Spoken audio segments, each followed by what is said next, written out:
is the Fort Bend Herald Football Scoreboard Show with Joel Luna and Sam Cinta, bringing you this week's latest on the gridiron from around the bend.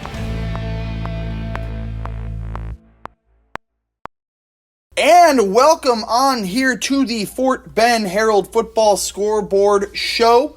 Week 5 now in the books. And man, what a week it was. We had Game of the Year. We had great rivalry matchups.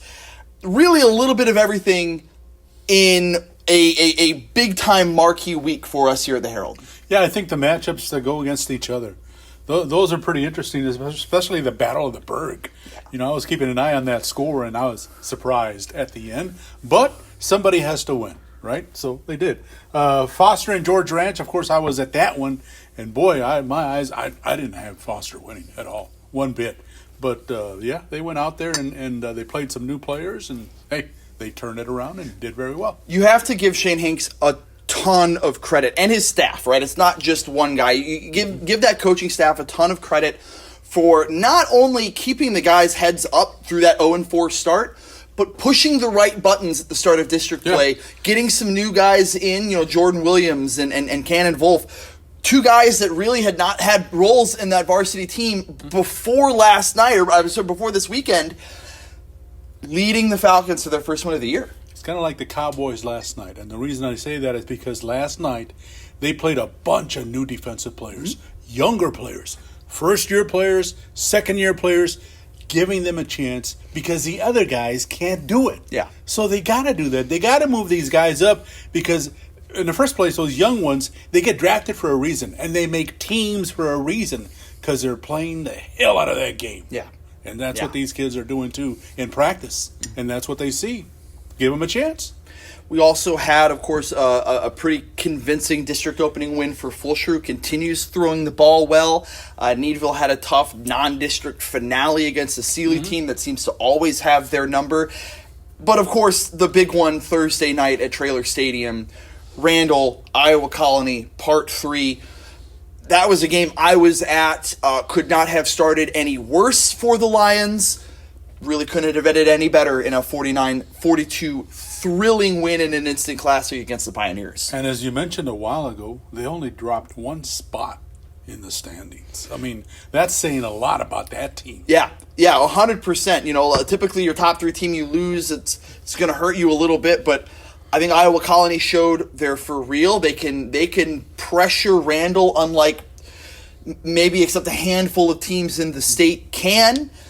Punched him in the mouth early, but an absolutely legendary performance for Landen Williams-Callis. 342 yards, 6 touchdowns. Both of those are new school records. He's eclipsed the 5,000-yard mark now in his career.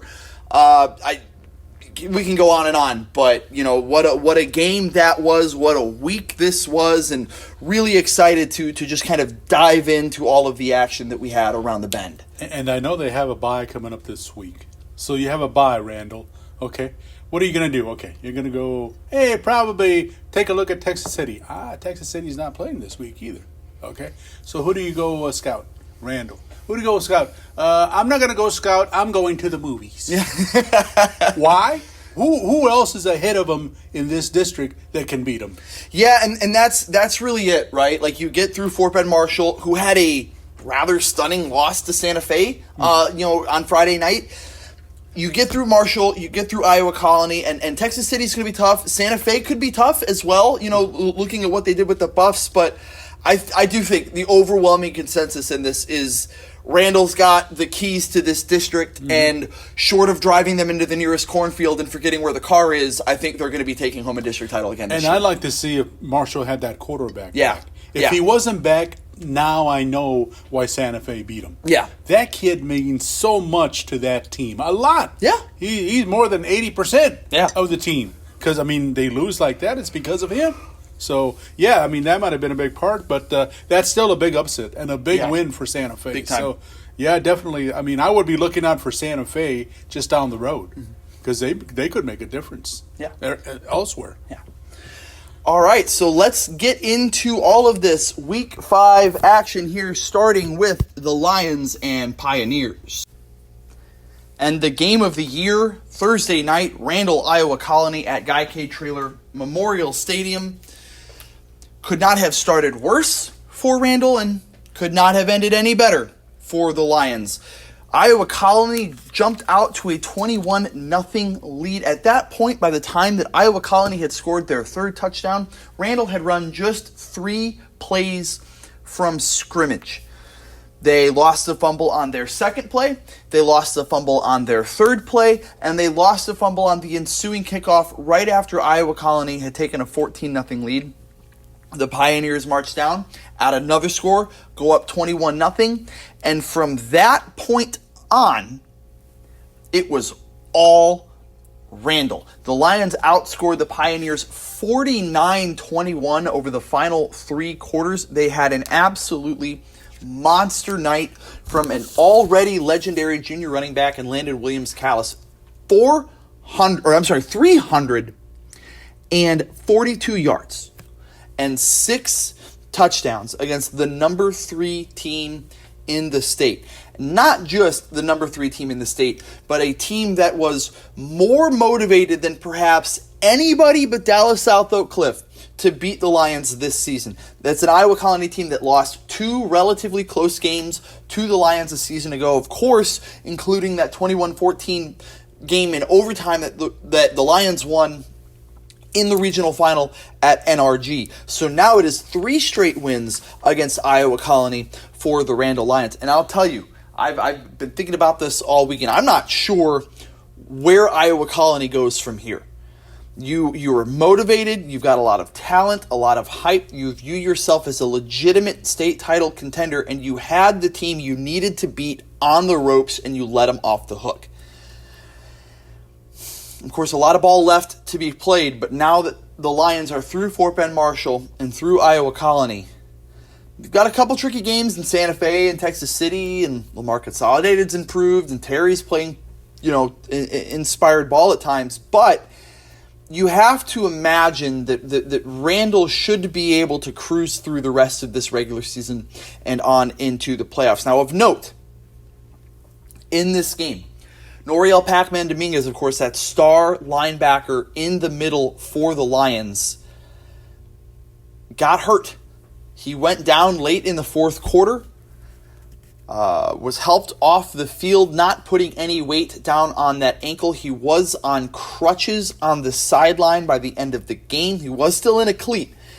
Now, we don't know his status, and it helps for the Lions that they're going into a bye week, and he's got some extra time to rest up now ahead of taking on the Stingeries at Stingery Stadium in Texas City on the 10th.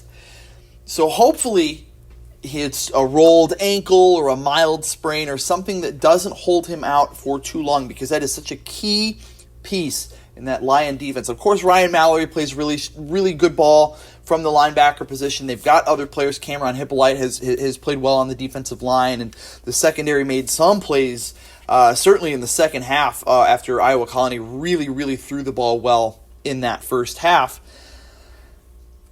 So that's the thing really to worry about the Lions moving forward. But for now, it's perhaps the best regular season win in program history. It sends a message to the rest of the state that this team is just as ready to compete for a state championship as last year's team was. And, of course, gives them the inside track on the Pioneers. Of course, by virtue of that tiebreaker, it's effectively a 2-score lead, or two-game lead for that division title. You talk to head coach Brian Randle, and he is the classic coach that even in a big blowout win is going to find something that he didn't like, something that they need to do better, something they can improve on, and give up 42 points, which is the most points they've given up in since a loss to Montgomery Lake Creek back in 2023. There's a lot of things that the defense has to fix, and in talking to Coach Randle, he knows that. He knows he's got this bye week to kind of work on some things and get this team prepared for a possible rematch with the Pioneers later on in the 5A playoffs. A lot of ball left to play. We played atrociously on defense, so they can't pat their chest. We have a lot of work to do. Offensively, we got bogged down a couple times.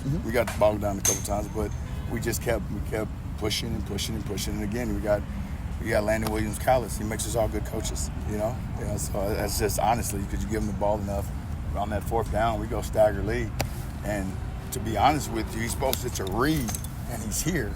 Well, he runs all the way outside, picks up the first down, then we get back into our offense. Ideally, what you want to do there is we want to run the clock out, try to fall down inside the 5, let the clock run down, then run, score, win the game, it's over with. But you scored too fast. You know what I mean? So that means you got to put your defense back on the field. So it's one of those things. Yes, sir. Cool. Thanks, All Coach. right. Yes, sir. Appreciate it. And of course, mentioned this earlier, the massive game for Landen Williams-Callis. Couldn't be a more hyped prospect, right? He's, depending on the recruiting service that you look at, so the number 1 or the number 2 running back in the class of 2027. He has more offers than any other recruit in the state of Texas. He is the biggest football recruit here in the Fort Bend Herald area since at least C.D. Lamb when he was at Foster. He's a kid that's going to go anywhere he wants to and will shine on whatever stage they put him on.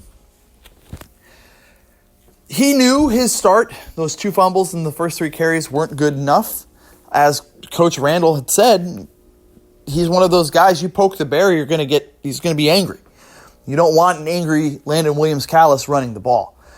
Talking with Landen after the game, he credited his teammates, he credited those around him. That's who he is. He's a humble kid, he's a quiet kid, he's a hard worker, just puts his head down and lets his play do the talking. And I'll tell you, his play did a lot of that talking Thursday night. But he did have some interesting things to say about how the play of his teammates kind of allowed him to take control and dominate the Pioneers. We was running the ball at first. That was all we was doing. So he started throwing the ball.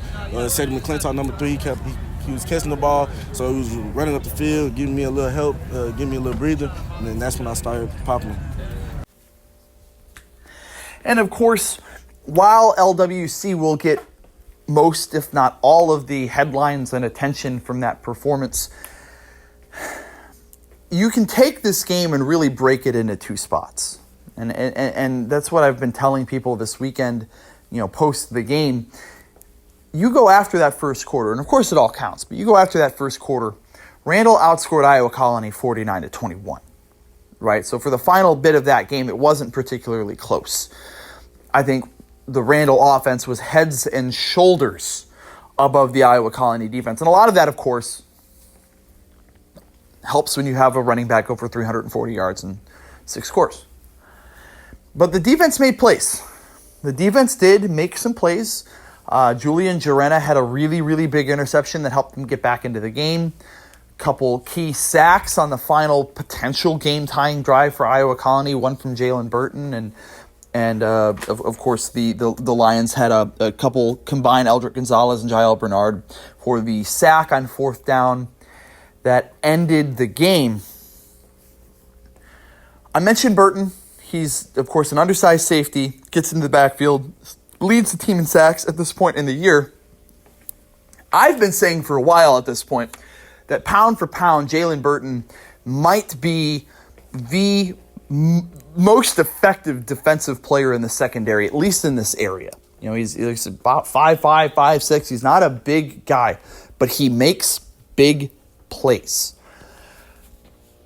He talked after the game about how he felt the defense needed to send a message, and that no matter what the team has gone through over the course of a game, there's enough playmakers on that side of the ball to step up, make a stop, and escape with the win. And I make plays, it feels amazing that my team fought hard through all the adversity, They doubted us. They thought we was going to lose. All the polls said that IC was going to win, and we kept our head high. Even though they came up 21-0, we held our head high, and that's what's great about us. We work different.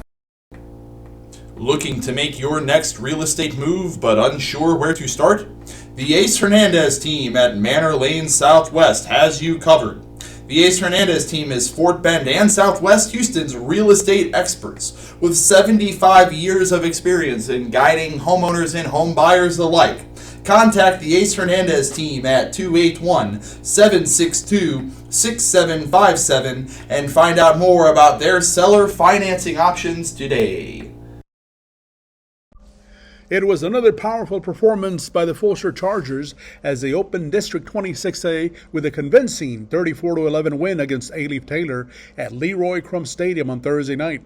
Now, the score might not indicate that they blew them away, but the Chargers had things at hand from the start, especially after opening a 20-0 lead by halftime. What is enjoyable about Fulshear is watching different players stepping up, because they are stepping in for injured players at times. And as Coach Stephen Hill mentioned tonight, that is the only way to get them up to speed and get them some experience that will hopefully pay off down the road. One of those who's continued his good play is junior wide receiver and Mr. Do-It-All, Ryland Forks, who had a masterful performance with 11 catches on the night for 166 and 3 touchdowns. If starting quarterback Sean Patel has a go-to player, it's got to be Forks, who was always there against the Lions whenever he was looking for him. The scoring started with those two as Fulshear got to the 10-yard line in the first period and Patel finding the speedy wideout for the score. They just make it look simple at times, which obviously is working well within Hill's system. There's another one who continues to be a big play receiver, and that is sophomore Trey Cluis, who once again caught a long ball for a score. That was in the second quarter with a 61-yard connection with Patel and Cluis. Now, right before the season opened, Fulshear lost sophomore Mike Brown when he transferred out of the Chargers to go elsewhere. Brown, as a freshman last year, had 32 grabs for 567 with 10 TDs. He could have fit into this system real good. But Cluis has stepped up nicely, taking over that position. The Charger defense was looking at a Lion team that was 2-2 coming into the start of district with the junior quarterback Nick Congolo. He was 59 of 121 attempts for 613 passing yards with 5 TD as 4 INTs. Well, that defense, that Charger defense, made it rough for Congolo and the Lions, not making him feel welcomed as the Chargers made it a bad night for him and his compatriots. Patel threw 2 interceptions in the game, but he was 22 of 35 for 378 and 5 touchdowns. He looks comfortable in the pocket and knows what targets he has, though there is still one missing with tight end Trey Giametta, who continues having ankle problems. And as Hill said of Patel, we go the way he goes, and that is a lot on a first-year quarterback for the Chargers. Now, Fulshear will continue the 1-0 start in district by gaining A-Leaf Hastings for homecoming coming up this Thursday at Traylor Stadium. See you there. This week's Thursday scoreboard brought to you by Creekside Christian Fellowship in Needville, just off of Highway 36, bringing the unchurched to Christ every week. Creekside Christian Fellowship. There's a light day of action for us in the area on Thursday, of course, outside of the 2 really big ones for us, of course, being Randle, Iowa Colony, and Fulshear, A-Leaf Taylor. In Fort Bend ISD, Hightower beat Bush 35-21, and we had another one over there. Humboldt-Kingwood Park 24 beating Kempner's 3. Up in Katy, Jordan picks up a big 56-13 win over Morton Ranch, and Maid Creek a last-second win against Katy Peyto, a thriller up in Katy, 36-34. Again, all of the action there on Thursday. Friday night at Guy K. Traylor Memorial Stadium for me was just the latest in the Battle of the Berg series between Terry and Lamar Consolidated. Always a good time when the Rosenberg schools clash on the gridiron, and Friday night was certainly no exception at all. A much improved Lamar Consolidated team going up against a Terry squad that had dropped 3 games in a row coming into this game. It did not start particularly well for Terry.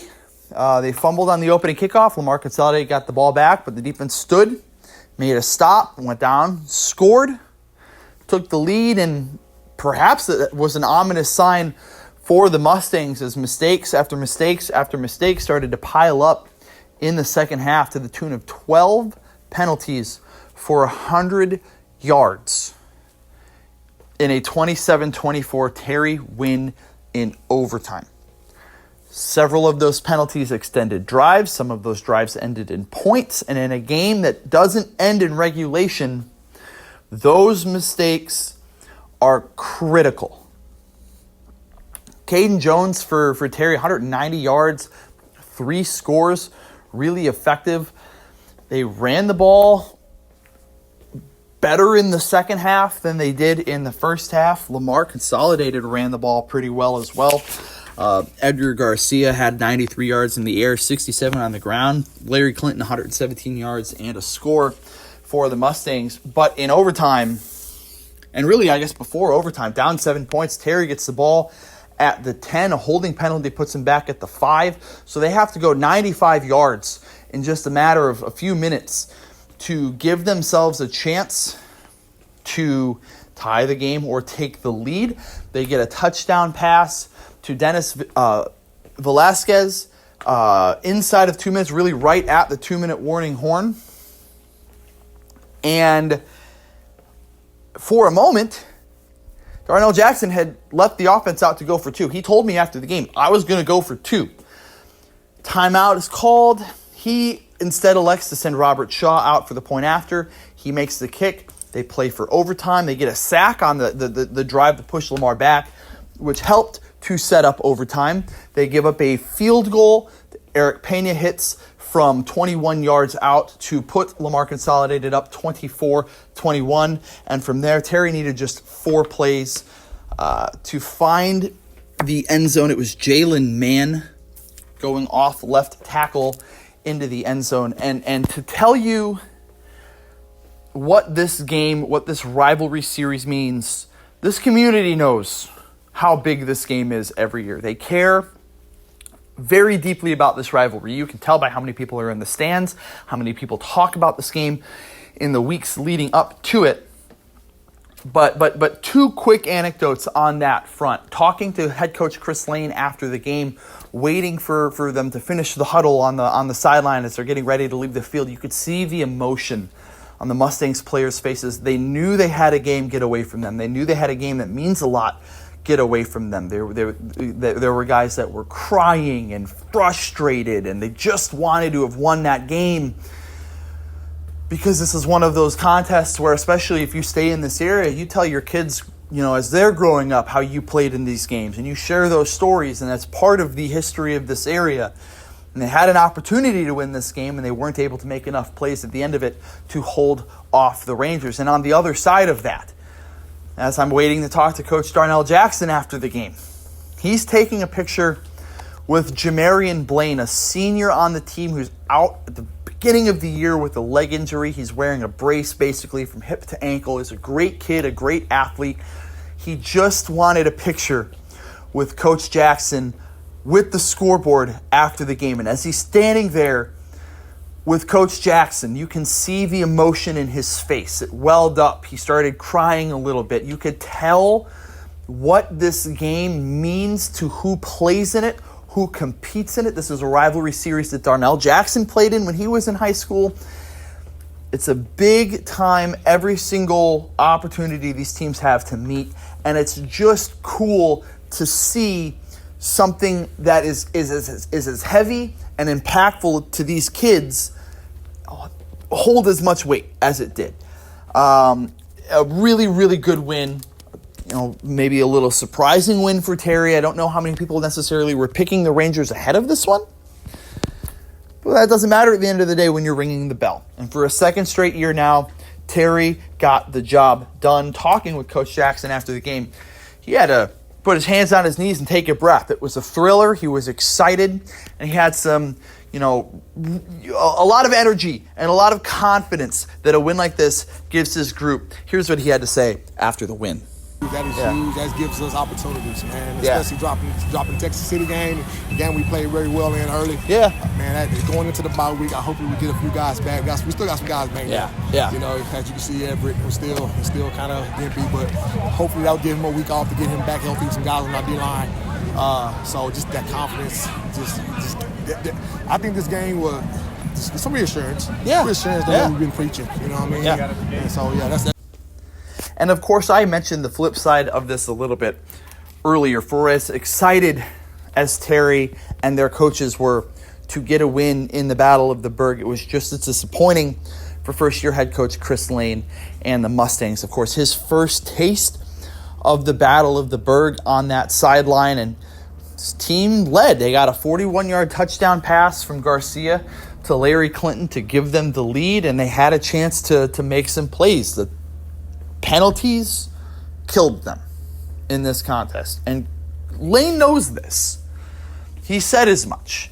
He said it wasn't an effort thing. Our guys played plenty hard. It was just penalties and mistakes, and sometimes all that it is rivalry games get weird. Rivalry games can be weird. The emotions play into it. You get nervous, you make mistakes, and they add up. And you can't afford to have them add up when the game is as close as this one was. The season's not over, of course, for the Mustangs, but a couple of tough losses to kick off 9-5A2 action put them a little bit behind the 8 ball if they're going to challenge for the playoff spot. But Chris Lane knows there's opportunities for his team to fix those mistakes, to learn for them, and ultimately become a better football team on the other side. Well, I mean, we have to learn from it. You know, the biggest thing is when we come back and we watch the film, we see how those mistakes cost us and how they allowed them to stay in the ball game. And it's a learning thing for our kids. They're still learning how to win. And then when we're winning, they got to learn how to finish. You know, I mean, you got to be able to put it all together. And right now, we'll take a lead, and then we make mistakes, and we give teams opportunities. And if we can learn to fix that and stay more disciplined, then we'll be all right. In need of professional care with a personal touch? Physical Therapy Care and Aquatic Rehab of Fort Bend can get you back to work, life, and play free from pain. With locations in Richmond and the Fulshire-Katy area, Physical Therapy Care and Aquatic Rehab of Fort Bend offers orthopedics, sports medicine, vertigo and balance rehab, and post-surgical rehab, and more.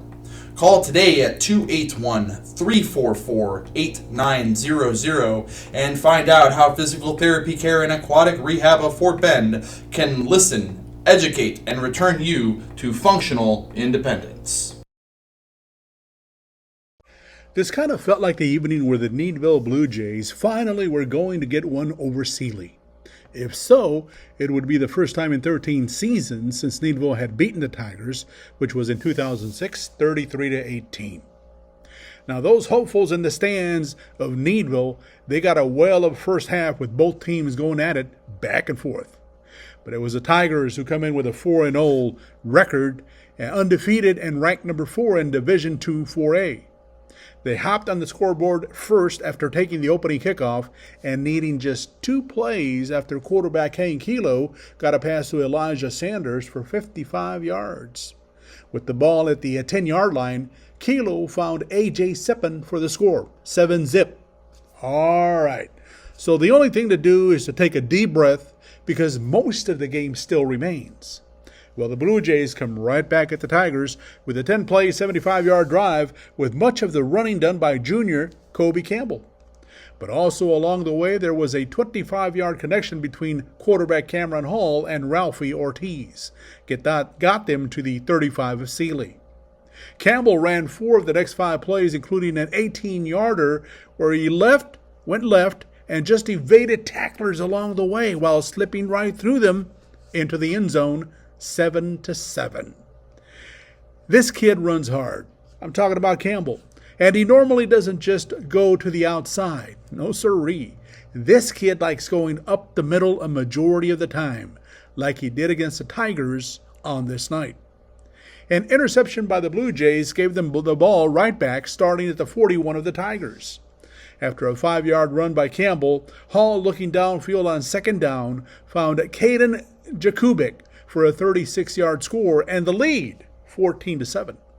But Sealy is Sealy, and on first down of their next drive, they got lucky because Kilo fumbled the ball on a run, but recovered his own fumble. 10 plays later, Javion Grant tied it up with a 1-yard score, 14-14 with 1:04 before the end of the first period. However, this was Needville's third consecutive top-ranked team they were facing, taking care of Columbus 17-14, El Campo last week 36-35 in overtime. So Needville had been challenged this season, but now they wanted to end on district play with a win going into their bye week. The Blue Jays took the lead again, this time on a 14-play, 75-yard drive, with Hall and Ortiz making that connection again, this time for 13 yards, 21-14. It didn't stop there because Seeley had one more drive in them that went 10 plays for 65 yards, tying up the game with 11 seconds before halftime at 21-all. Needing a breather in the worst way, it could have been the worst thing for the Blue Jays, halftime, because in the second half, they were outscored 21-0, thus continuing the long losing streak to these Tigers. Well, it seemed like it could have ended tonight. Going into the bye, the Jays are 3-2, but well-tested in non-district. Next up, District 12 4A Division 1, as they open at Navasota on October 10th. Friday night scoreboard brought to you by Bull Creek Cafe, Grill, and Bar for game day, good taste, and good times. Find out what makes Bull Creek Bar and Grill 13-year running for the serving Fort Bend County and the surrounding area. One of the best chicken fried steak, hamburgers, lunch, steaks, happy hours, and pub at 918 San Jacinto Street in Rosenberg. Happy hour Tuesday to Saturday, 3 to 6, with daily drink specials and a mesquite wood grill offering steak, grilled salmon, burgers, catfish, nachos, and the liver and onions. Bull Creek Grill and Bar. And a busy Friday. A lot of games going on there. Not quite as busy Thursday, not quite as busy Saturday, so you know what that means. We make it up on Friday night. Alief Elsick 27-18 over Alief Hastings, while Fort Bend Elkins put a whooping on Fort Bend Austin 49-20. Another convincing win for the Panthers of Ridge Point 49-9 over Travis, while Katy dominates Seven Lakes 52-7. Also in Katy, ISD Cinco Ranch beats Katy Taylor 35-28. Moving over to District 9 5A2, Texas City with a 35-6 win over Baytown Lee, while Santa Fe with a big upset win over Fort Bend Marshall 17-13. Other action, of course, around the area. Brian Rudder pulls out a 24-21 win over Fort Bend Willow Ridge, while Bay City 53-3 over Brazosport. El Campo beats Giddings 49-7. Navasota wraps up its non-district schedule with a 65-27 win over LaGrange. Stafford falls 35-14 to Hampshire Fannett, while Columbia picks up a 42-36 win over Wharton. Moving down to 3A, Bowling beat Rice Consolidated 39-6, while East Bernard shut out Van Vleck 42-0.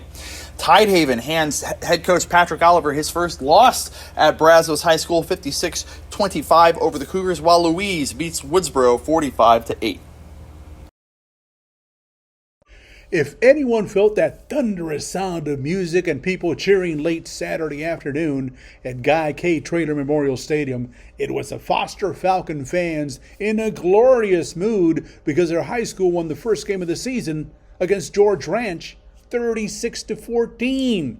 Foster came into this one 0-4, looking for a first win, and they got it. But you know, this wasn't just a game because it was also the brawl on the Brazos, as the Falcons now lead this series 3-1, having won the canoe paddle with the school logos and colors on each side. And as Coach Hanks said afterwards, this goes into the trophy case for another year. But we'll bring it back next year. But hopefully, we will be taking it right back. Oh, yeah. This is a rivalry. And it was very chippy during this game. And it went on that long. And it just lasted. But nothing bad happened. Now, this was also the opener for District 26A. And the Falcons are now 1-0 in district and 1-4 overall. Unfortunately, George Ranch falls to 0-1 in district and 2-3 overall. But both still have 5 district games remaining, so they can't have a letdown. For the Falcons, they have some new weapons they unveiled with Little U's junior running back Jordan Williams and quarterback Canyon Wolf. Not Wolf, Wolf with a V like victory.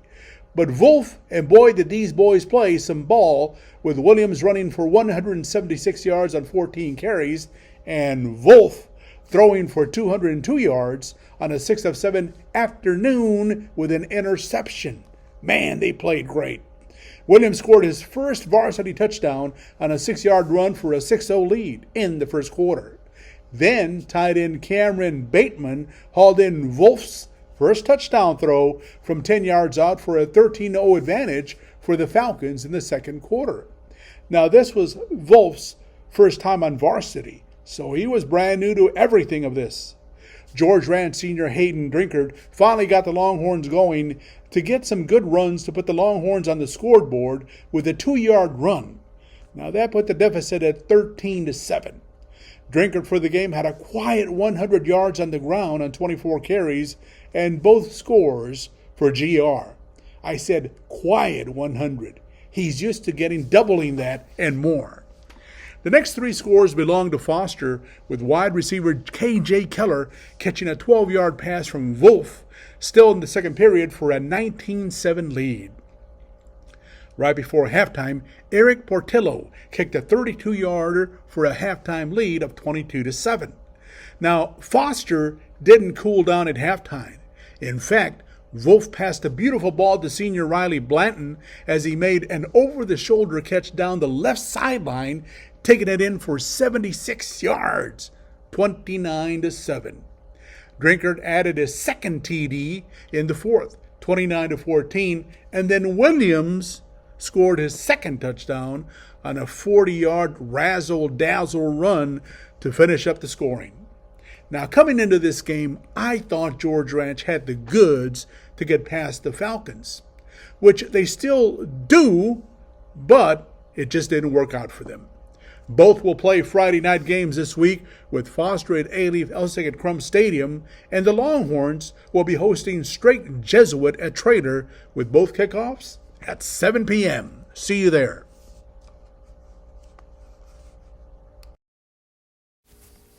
In need of a partner to help you reach your financial goals? Houston Federal Credit Union is your local credit union. With checking accounts, savings accounts, auto loans, mortgage loans, business loans, and credit cards, Houston Federal Credit Union can help you achieve all of your financial dreams. Find out more information at houstonfcu.org to apply online for a loan or membership, and find out more information about how they can help you get where you want to go.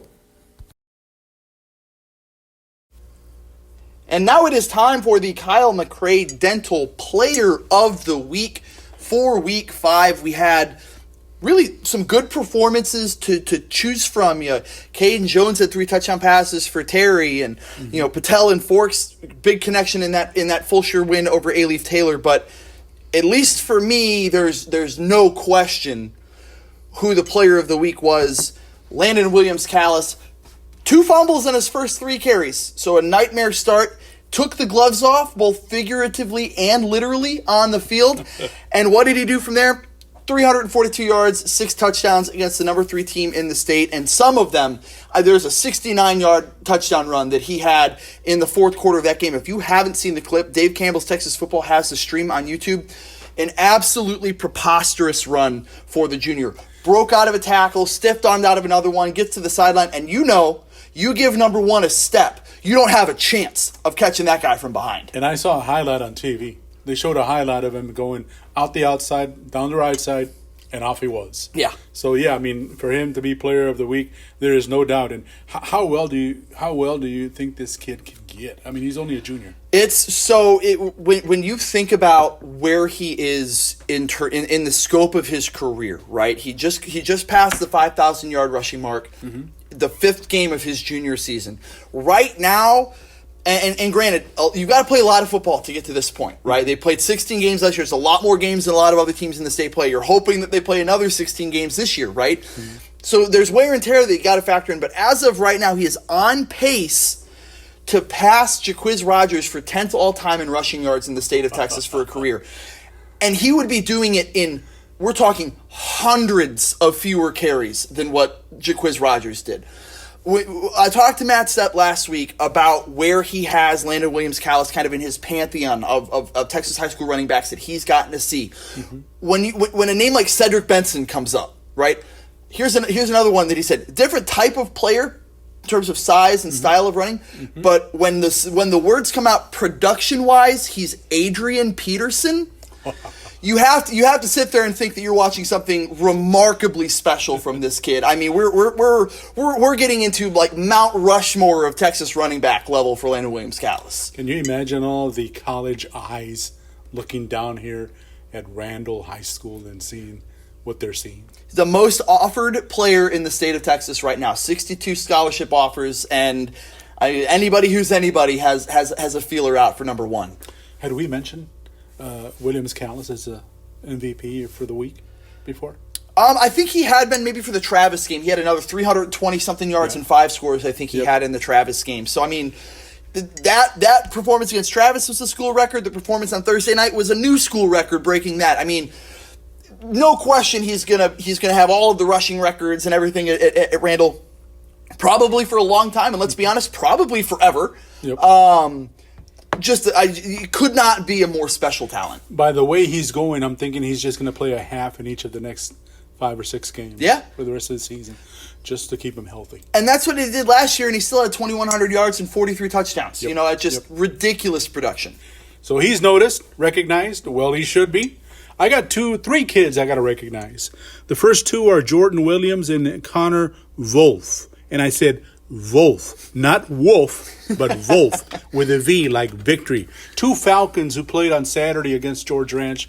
And really the very first time that both of them had lengthy times to be on the varsity, playing on a Saturday afternoon, sunny, hot, and fans in the stands. Yeah. You know, and both of them, Jordan Williams went over 100 yards in rushing. Wolf, with a V, not Wolf, went over 200 yards in passing. Both with first-time actions, considerable actions, and play the way they did. I can't wait to see what's going to happen for the rest of the season. I did want to make a mention a little bit about Kobe Campbell from Needville. Why? Because I love his running style. Yeah. I love his running style.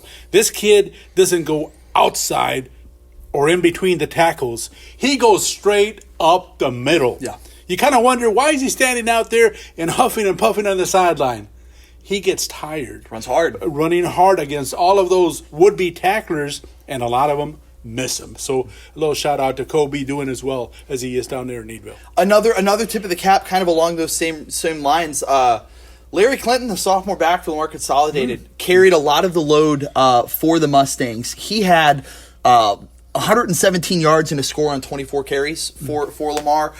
I had seen him earlier in the year struggle a little bit up the middle against Santa Fe, and at times he was getting hit in the backfield and turning what probably should have been a loss of 2 or 3 yards into a gain of 1 or 2.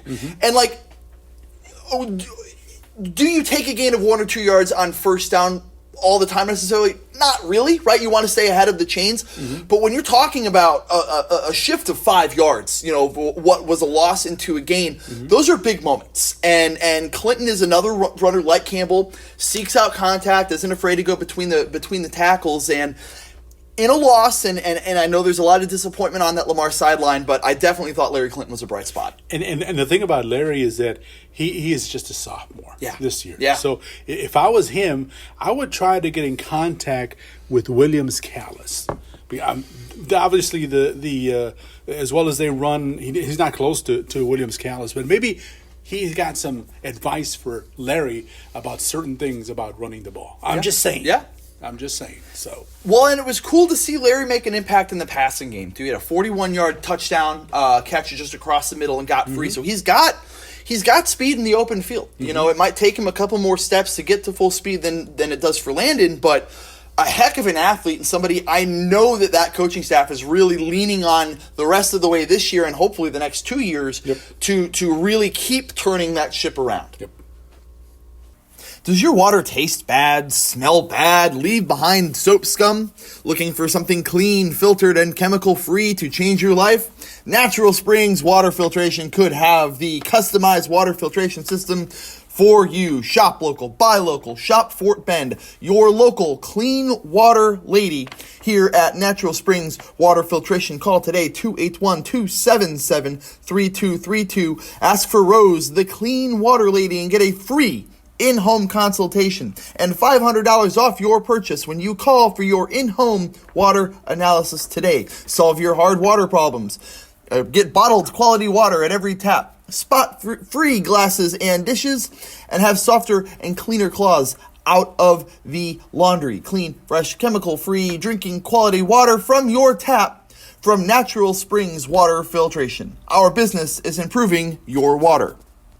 So like I normally do with numbers is I try to, add the scores of the opposing teams against our teams, which was kind of difficult this past weekend because we had 4 teams playing each other. Yeah. So I did 3 teams. I did, of course, Randle and Iowa Colony, okay? And then I did Needville and Sealy. And I did Fulshire and A-Leaf Taylor.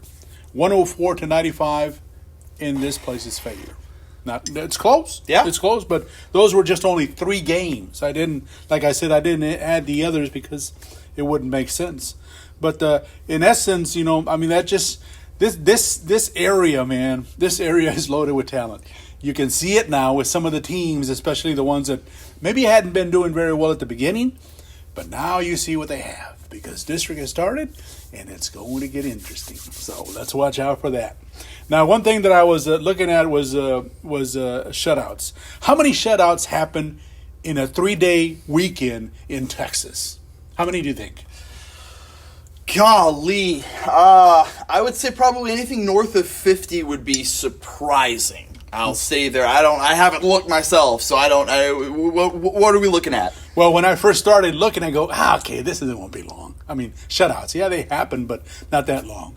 72 this past week. 72 shutouts, okay? And I think 3 or 4 of those were when other teams don't show up or they cancel their games. Forfeits, Forfeits. So there's 3 or 4 of those, but otherwise, shutouts do happen a lot in this state. Yeah. A lot. Yeah. I mean, I know there's a lot of schools in this state. Oh, my goodness. You look at that schedule on Texas football, and you go, oh, when does it end? Especially when you go all the way across the state. How many more schools are there? But there's a lot of them, and, had 72. And also because I was listening to the radio and I heard there's only been 2 in the NFL so far this year, okay? Yeah. One happened yesterday with the Houston Texans, blanking Tennessee, 26-zip. A tough showing for Columbia native Cam Ward in his return to the Houston area. He had some, say, choice words to describe the Titans through the first quarter of the season, and hopefully local folks are hoping that Cam Ward can figure it out and turn himself into the kind of star that he was in college, he was in Miami, and really in Incarnate Ward and Washington State before that. As a rookie, this kid is not scared of anything. No. As a great rookie, attitude. He's not scared of speaking out. Mm-hmm. He's just a rookie. He's not scared of taking on the captain of the team, which he did in preseason. And that captain that he took on, defensive tackle. Okay, a little bit bigger than he is, a lot bigger than he is. Jeffrey Simmons is a bad man, And he had a sack yesterday of the Texans quarterback. Yeah, C.J. Stroud. Yep. And man, he left him. He was in there in 0.2 of a second, something like that. Yep. It was crazy bull rush. Yeah, it was ridiculous. So quick. I go, how do you do that? You know, but anyway, with Ward, it's kind of like he had that motto in high school. He was always in charge, whether he was playing basketball, playing football, or doing whatever. But that's the kind of kid he is. And, kudos to him, man. He is going to turn that team around. Yeah. Just with his personality, his leadership. But that's the way you do it, So, there were only 2 in the NFL so far this year. And, 72 in high school this past weekend. That says a lot. All right, well, let's go on to the schedule for this week. And, oh, boy, it is kind of light for us. Kind of light for us. Starting Thursday, it'll be A-Leaf Hastings, the Bears, coming to Trailer Stadium and take on Fulshire for homecoming. That should be interesting. Yeah. In which way? Yeah. I think the homecoming party is going to be interesting. I don't think the game is going to be that interesting. I think the Fulshire coaching staff and players are hoping you're right on that. It's an offense for Fulshire that's really come alive the last few weeks. Shake off that tough start that they had. I think anybody that knows football in this area will tell you Pearland and Bridgepoint are no joke, right? So you go up against that kind of program, that caliber of team, with a new quarterback, a new coaching staff, trying to do entirely new things. You're going to have a rough time. I think what we've seen the past few weeks is much closer to what we're going to see Fulshire at the end of the year than what we saw in those two losses. Well, it's kind of like the Neeville coach, Michael Giles. Why do you face tough teams? The only way to test yourself is to find out what kind of team you really have. Yeah. You don't want to get into district after blowing out 4 opponents by shutouts. Yeah. You're not going to learn anything. You'll find exactly who you are in district. But if you do it in preseason, you can start fixing the holes. I remember talking with Coach after their loss to Sealy last year. So a different kind of a game script than yours was on Friday night, where they were kind of going punch, counter-punch in the first quarter, and then Sealy ran away. I think it was like a 54-13 game or something like that last season. And I remember, as well as anybody, you have a tough game like that where the team doesn't play particularly well on either phase, and you might be a little nervous for what the coach is going to be mood-wise, and you kind of have to approach that. Walking up to Coach Giles and say, hey, man, you're probably doing a little better than you. He's like, man, I'm fine. I'm great. Yeah. This is exactly what I want. I want my team to go up and be humbled. I want my team to, of course, I want to win. Mm-hmm. I want to win every time my team goes out on the field. But more than anything, I want my team to be prepared for what might come in a possible playoff run. He schedules as tough as anybody that we cover in the non-district slate. And, for Needville, that was the 3rd consecutive state-ranked team that they were playing. Yeah. El Campo, Columbus, and now Sealy. And, one of the most interesting things that I've ever seen in high school football since I started doing this was that after the game, the Sealy players and the Needville players were congregating in the middle of the field, visiting with each other. They were visiting with each other. You see that in the NFL, you see that in college, but outside of the handshake line, right? You don't really see that in a high school game. No, not really. I mean, all I see is handshakes, and maybe I'll see a fight at a time or another. But in this case, if there would have been food out there and tables, they would have been sitting down and just visiting. You have to think that 21-21 score at halftime kind of put a little bit of respect to what Needville's doing in the eyes of those Sealy players. Yeah. And you can see the growth in that team with facing those other 2 teams that were pretty good as well. I mean, even the loss to Tarkington? Livingston. Livingston. Much improved Livingston team as well. Much improved Livingston. Because I seen Livingston before, and they never looked like that before. So so for them to beat a good Needville team, that was pretty cool. Okay, so that's a homecoming on Thursday night. Who's going to be the homecoming king for Fulshire? Oh, I'd have to see the pool there and see who's in it. Anytime you get the football stars or something out there, you gotta tip the cap and think it's probably going somewhere over there. Yep. The big one on Friday night will be for us at least, or of the 3 games that we have this week, Strake Jesuit at George Ranch. And George Ranch didn't have a very good showing against Foster, but man, they can turn it around if they can beat up on the Crusaders. That's a big win, right? We talk about Foster George Ranch in this district as the winner of that game getting an inside track to that playoff spot. Mm-hmm. I think the consensus is Fulshire and Strake at some iteration at the top of that district, and then the rest of the district fighting for those remaining 2 spots. If George Ranch can turn it around, and we know what the running game can be. We know what Hayden Drinker can look like when he's healthy. We know that Tony Morrison can throw the ball. He can throw the ball on the move. The defense can make plays. I know they're banged up front a little bit more than they'd like to be at this point in the season, especially. But if George Ranch can find a way to maybe steal this one against the Crusaders, you have to imagine they're right back on track for a playoff spot. Yeah, and George Ranch, I'd like to say that they're right there, and they're only a few players, short of being successful, but I can't say that. I mean, I've seen some things with George Ranch that you have to question at times, but we're not coaches, but just seeing from the outside inside, they're struggling big time in some areas. It ain't the run game, because even a banged up Drinker he ran for 100 yards. Even a banged-up kid. I mean, because of him, they got to be able to put those 2 touchdowns on the board. All right, the other game is going to be Foster at Alief Elsik, and that'll be at Crump Stadium, a stadium where you are going to be counting steps. Oh, yeah. It's, we kind of take the elevator at Traylor Stadium for granted sometimes, I think, and I think I'm going to get about halfway up the stands, on Friday night and kind of wonder to myself, boy, I need to break out the Stairmaster and get myself a little bit more used to that. But it's not just the steps. It's how steep it gets. And there's some railings on there.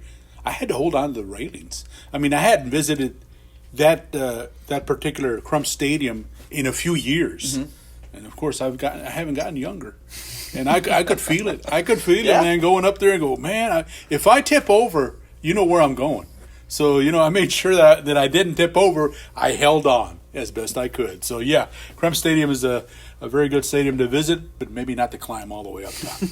All right, after that, that's it.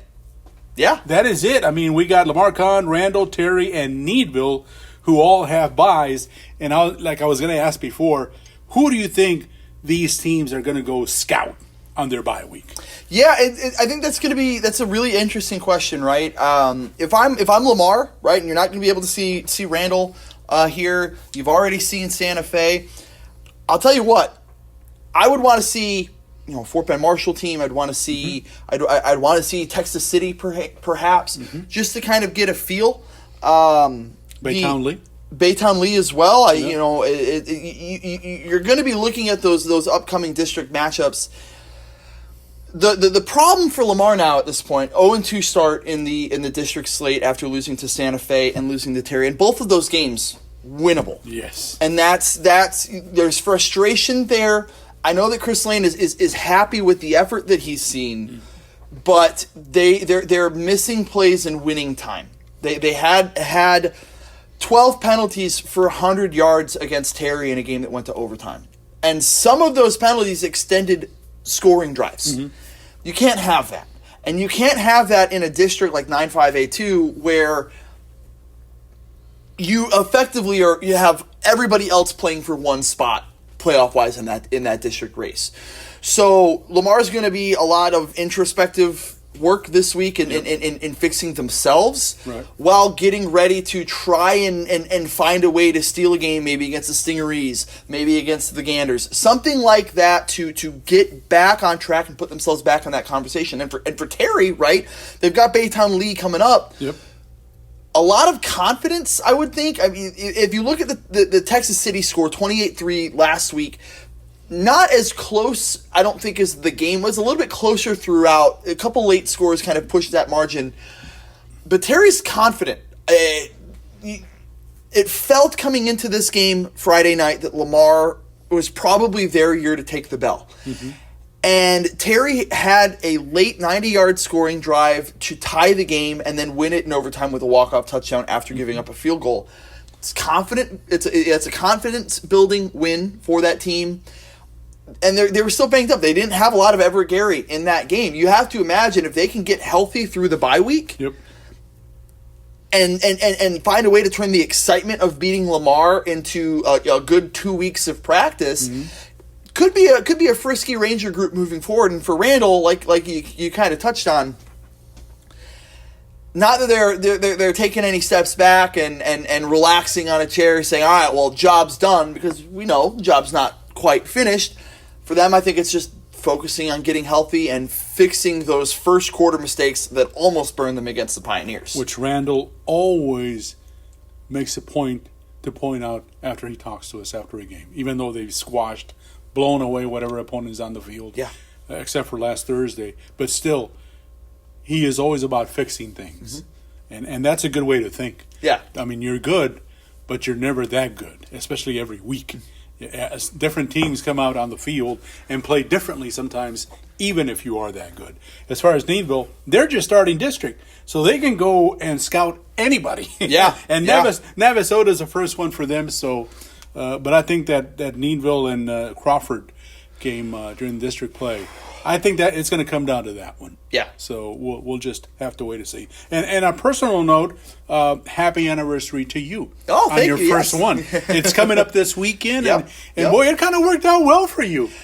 It did, man. You know, my wife was asking, "Hey, do you have a game on Saturday? Are we going to be able to do anything?" Because Saturday is the 1 year anniversary itself. And I was like, thinking off the top of my head, I was like, no, we got a lot of teams on bye. I might not. I don't think so. We got in, looked at the schedule. I was like, hey, you know what? Stars aligned. Got to take that off, and would have been maybe nice last year if we had the bye, so I didn't have to miss games and stuff for the wedding itself. But we will take this and take the lady out somewhere nice for the anniversary and celebrate 1 year. So it's been cool. And just one question: what was the most interesting thing for you about being married during the first year?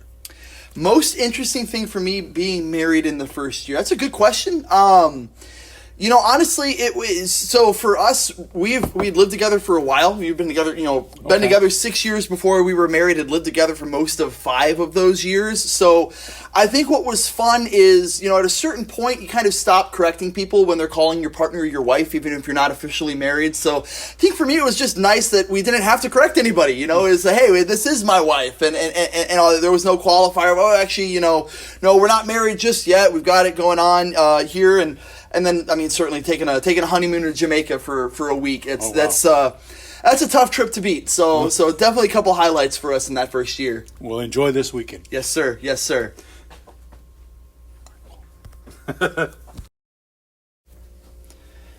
And other scores from around the area wrapping up action for Week 5 on Saturday. Fort Bend Clements picks up a 35-14 win over Fort Bend Dulles, while Crawford and Foray a 29-22 win against West Orange Stark in their non-district finale. So that's another tight win for a team that a lot of folks have picked as a potential title pick in Foray there. Other games around the action, Humboldt Kingwood beat Goose Creek Memorial 42-15. Bel Air picked up a 62-0 shutout win, one of those 70-plus shutouts you were talking about against Sam Houston. And then Houston Yates, a big convincing 55-14 win against Worthing. So again, pretty light on the slate for Saturday's action.